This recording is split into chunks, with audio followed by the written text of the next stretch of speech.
What is intuition and how can I learn to trust my instincts? Follow your instincts. That's where true wisdom manifests itself. Oprah Winfrey. People often talk about trusting their gut instincts. But how do we know what is intuition and what is just anxiety or anticipation? Keep reading to find out how you can identify and utilize your instincts today for improved decision making. Tip: also consider doing these 24 proven strategies. What is intuition? Intuition is that whisper or sometimes a scream that tells you to leap or to be still. It is your internal GPS system or your internal God placement system. Your intuition is a combination of spirit, emotion, and logic which is guiding you.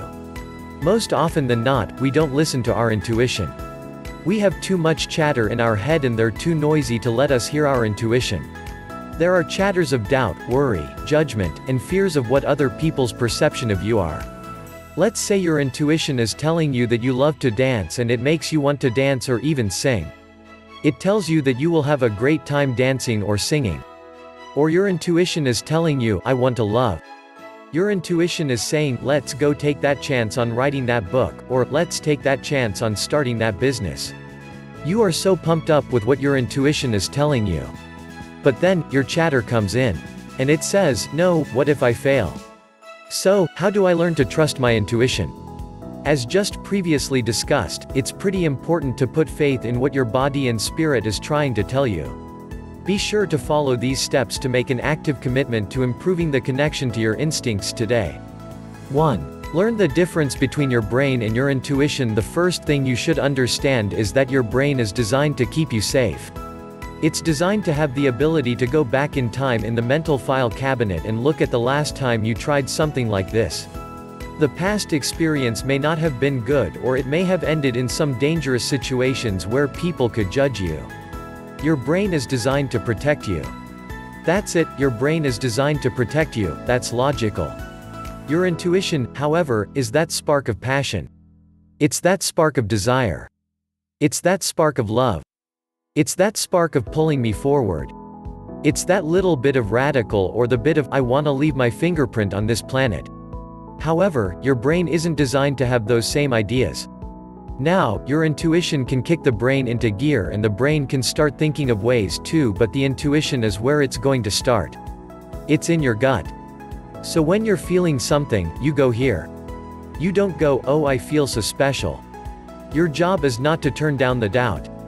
Your job is to turn up the passion. It's to turn up the faith. It's to turn up the possibility. Expand your intuition and create abundance in all areas of life. Discover how here. 2. Make well thought out plans. As always, the best plan is the plan made. It doesn't matter whether you upgrade it or if you have to modify it, but if you fail to plan, then you plan to fail.